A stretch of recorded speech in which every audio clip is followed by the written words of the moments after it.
මේකයි සමරසේකර මහත්තයා. ඔය 10 වසර මම මහත්තයාට බාර දෙන්නේ හිතකින් නන් නෙවෙයි. මොකද ඕකේ ඉන්නේ මහා ඇම්බැට් වසවර්තියෝ ටික.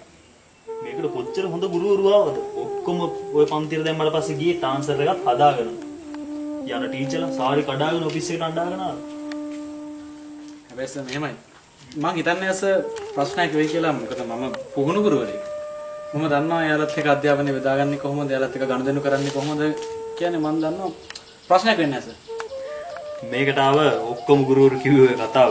ඉතින් අර සමරසේකර මහත්තයා ඉල්ලනම නිසා මම සමරසේකර මහත්තයාට දවස් බාර දෙනවා. අපි යන්නේ පුතේ. Thank you sir.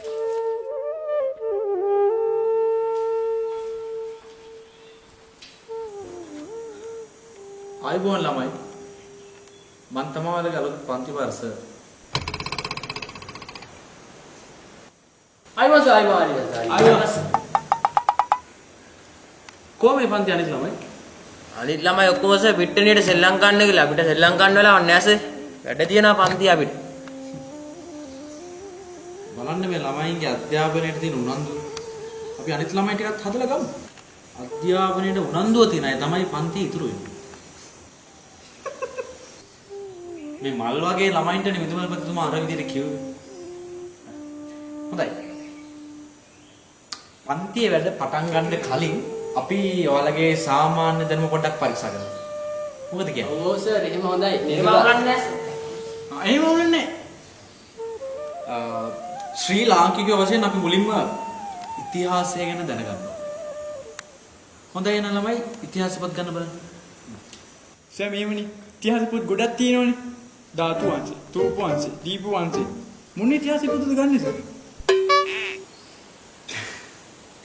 ඉතිහාස අච්චු පොත ගන්න. අච්චු පොත.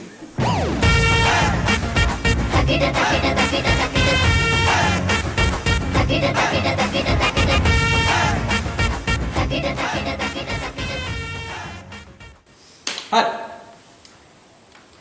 දරුවෝ අපි ඉතිහාසය දිහා හැරලා බලනකොට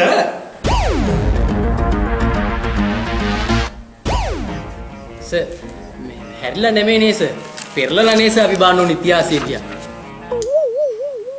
හරි පෙරලලා බලන්න. අපි ශ්‍රී ලාංකීය ඉතිහාසය දිහා බලනකොට අපිට වැදගත්ම රජවරයෙක් තමයි දුටුගැමුණු රජතුමා. සර් කීවෙනි දුටුගැමුණු රජතුමාද? දුටුගැමුණුලා හිටියේ එක්කෙනෙක්. මොනවද මේ කතා කරන්නේ? ඒකයි මේ. දුටුගැමුණු රජතුමා ඊටමත්ම ශ්‍රේෂ්ඨ ගණයේ සේවාවන් මෙම රටට ඉටු කළා. කියන්න බලන්න එතුමා කරපු ශ්‍රේෂ්ඨම ක්‍රියාව සර් ආතර ගෑනුදු යවුපෙක මෙච්චර දාගත් වෙහෙර විහාර හදපු රජතුමා කරපු හොඳම කාර්යය ඕකද? හැබැයි ඒක නෙමෙයි. හොඳම තැන තියෙනවා දැනුම. එපා ඉතිහාස පොත අයින් කරලා දාන්න. අපි ඔයාලගේ ගණන් දැනුම ගැන බලමු. අයියෝ සර් ගණන්ද? මමනේ ගණන්කාරයා සර් මේවන්නේ නේ. ඇත්ත වෙන්නේ. අහන්න සර් ඕන ප්‍රශ්නයක් අහන්නවද? මම දැන් අහන්න හදන්නේ පහේ පන්ති ළමයෙක්ගෙන් අහන ප්‍රශ්නයක්. හරිද? ඔය ළමගේ නම මොකක්ද? මගේ සර් මැක්ස් රාජිත් සුවන්. රාජිත පුතාගේ ගෙදර තියෙන අඹ ගහක්. නෑ සර් අපේ ගෙදර අඹ ගස් නෑ. මේ තාත්තා කොළ වැටෙනවා කියලා අඹ ගහ කපලා දැම්මා. සීලා ගෙදර තියෙනවා. හරි. තමුසලේ ගෙදර අඹ ගහක් නෑ. ඔයාලගේ සීයලා ගෙදර අඹ ගහක් තියෙනවා. ඒකේ අඹ ගෙඩි 12ක් තියෙනවා. 12ට වැඩි සර්. වල්ලෙකම තියෙනවා 15ක් විතර. මං හිතන්නේ.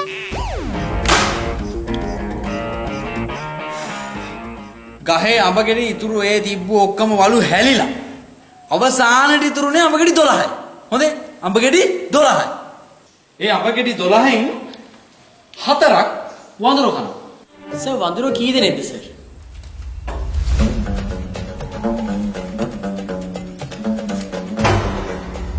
වඳුරෝ කීයක් වුණත් මොකද? වඳුරෝ ගන්න වැඩක් නැහැනේ. නෑ සර් ඉතින් මේ ඔය ප්‍රශ්නේ ඉන්නේ වඳුර ගැන දන්නේ නැහැ නේ අපි දැනන් ඉන්න බෑ සර් වඳුර ගන්න. ඒකට ලේසියෙන් උත්තර දෙන්න.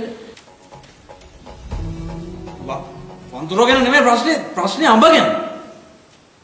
රාජිත පුතා මේ අරගෙන් අඹ ගෙඩි 4ක් ආපුවාම 12න් 4ක් ආපුවාම ඉතුරු කීයද? සර් කීයක් ඉතුරු නැත් වැඩක් නැහැ. තේරුණා. ඒ මොකද ඒ? ඒ ගහේ අඹ පට්ට ඇඹුල්.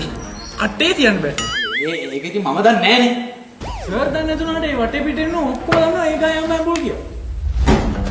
හරි. ගණිතය ඕනේ නෑ. ගණිතය හොඳයි. අපි නව තාක්ෂණයත් එක්ක ඉන්න මිනිස්සු වශයෙන් සංවේදනය ගැන අපි ලොකු දැනුමක් තියෙන්න ඕන. අපි බලමු ඔයාලගේ සංනිවේදන දැනුම. හරි. මට කියන්න බලන්න අපි දුර ඉන්න කෙනෙකුට කොහොමද කතා කරන්න කියලා. ඒ වල්ලේ වෙන එන්න ඩෝර් වෙන ඔය අනිවාර්ය දුරින් ඉන්න උඩ කතා කරන්න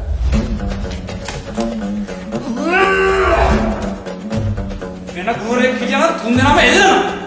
මම මේ කියන්නේ මෙතන ඉන්න එකෙක් නෙමෙයි. වෙන පළාතක වෙන ගමක ඉන්න එකෙක් ගැන කියන්නේ. ඔය මැද පුතාගේ නම මොකද්ද? ධනුක ධනුක පුතාගේ ආච්චි ඉන්නවා නුවර. නුවර නෙමෙයි සර් ඉන්නේ මාතර පුතාලගේ ආච්චි ඉන්නේ මාතර. කොහෙද ඉන්නේ? මාතර. පුතාලගේ ආච්චිට පුතා කතා කරන්නේ කොහොමද? කතා කරන්නේ නැහැ සර් ආච්චිලත් එක්ක අපි දෙගොල්ලෝ තරහයි අර හූනියන් කේස් යම් වගේ කතා කරන්නේ පුතාලා කතා කරන හිතවත් ඥාතියෙක් කොහෙවත් නැද්ද? ඔය කියන්නේ දමුල්ලේ පුංචිලා ගැන එයාලා කතා කරනවා හොඳට අපිත් එක්ක පුතා දඹුල්ලේ පුංචිට කොහොමද කතා කරන්නේ? සුදු පුංචි කියලා කතා කරන්නේ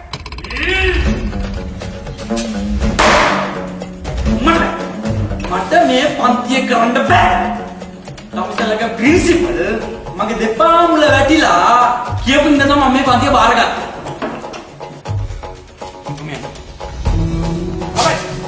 යන්න කලින් ඔබ කියපන්. ඔබ දඹුල්ලෙන්න පුංචිට කතා කරන්නේ සුදු පුංචි කියලා. ඒ ඉඳන් ඒ දඹුල්ලේ සුදු පුංචි ඔබට කතා කරන්නේ කොහොමද? සූකිරි පුතේ කියලා කතා කරන්නේ මෙච්චර කියලා දුරකථනයේ කියන වචන තුපෙන් ගන්න බැරි වුණා. උත්තිය. ඒ ඔට්ට පයින්නේ